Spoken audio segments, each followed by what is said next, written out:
आइए अब उपाय जानने की तरफ बढ़ते हैं, क्योंकि ज्योतिष जानने का फायदा तब है जब हम किसी के दुख परेशानी समस्या को दूर कर सकें, और समस्या परेशानी दूर तब कर सकेंगे जब हमें जानकारी होगी कौन सी समस्या परेशानी किस भाव से, किस राशि से, किस ग्रह से, किस तत्व से, किस वास्तु दोष से, किस कर्म से उत्पन्न हुई है।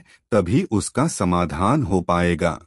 आइए आज हम कुंडली के 6, 8, 12 भाव को जानते हैं। ये तीनों वर्तमान भाव होते हैं, इसलिए इन भावों को दुख का भाव माना जाता है। दुख इसलिए कि ये 24 घंटे एक्टिव रहते हैं, और जो समस्या परेशानी 24 घंटे एक्टिव रहेगी उससे दुख तो होगा ही।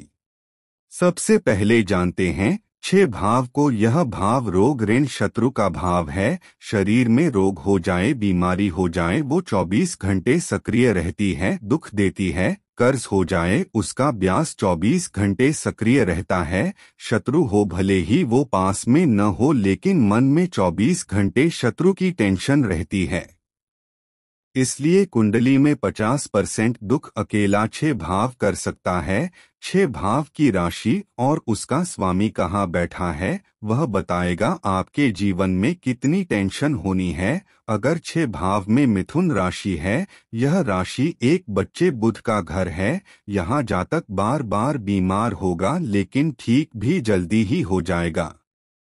और व्यापार लेन देन में यह जातक धोखा खाएगा, हानि करेगा, क्योंकि लेन देन में लोग इस जातक को बच्चे की तरह बहका लेंगे। इनको किसी से शत्रुता नहीं करनी चाहिए, क्योंकि हार इसकी ही होगी। उपाय के लिए आपकी कुंडली के जिस भाव में कमजोर राशि है, उस भाव से संबंधित कार्य बिल्कुल न करें।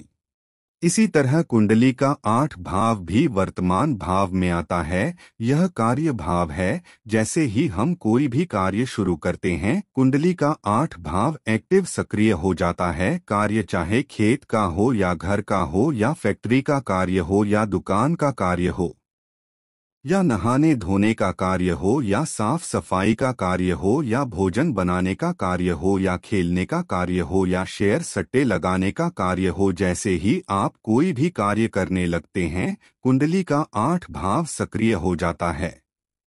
कुंडली में 8 भाव को युद्ध भूमि कहा जाता है, और आम लोगों के कार्य ही उनकी युद्ध भूमि होती है। 8 भाव की राशि और उसका स्वामी बताएगा कि आपके कार्यों में कितनी बाधाएं आएंगी। कुंडली के 8 भाव में मेष, सिंह, वृश्चिक, धनु में से कोई राशि होगी तो ये जातक बड़े बड़े कार्य को भी पूर्ण कर लेते हैं। लेकिन 8 भाव में मिथुन, कर्क, कन्या राशि है तो ये जातक के कार्यों में अड़चन आती रहेंगी। इसलिए आपकी कुंडली में जिस भाव में मजबूत राशि है और उस राशि का स्वामी भी अच्छी जगह बैठा है, तो आपको उस भाव से संबंधित कार्य करना चाहिए। इसमें आपको सफलता मिल जाएगी।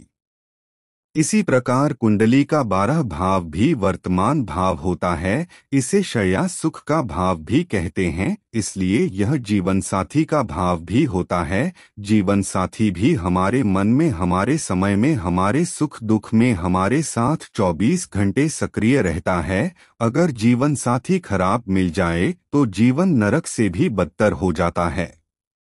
इसलिए 6, 8 व 12 भाव को कुंडली के गड्ढे कहे गए हैं। जो इनमें गिर जाता है उसका बाहर निकलना मुश्किल हो जाता है। इन भावों में किसी ग्रह का होना मतलब वह ग्रह जिस भाव का स्वामी होगा उस भाव के कार्य में सफलता नहीं मिलेगी, दुख व हानि मिलेगी। इसलिए सावधानी रखकर भी हम अपने जीवन को दुखों परेशानियों से बचा सकते हैं।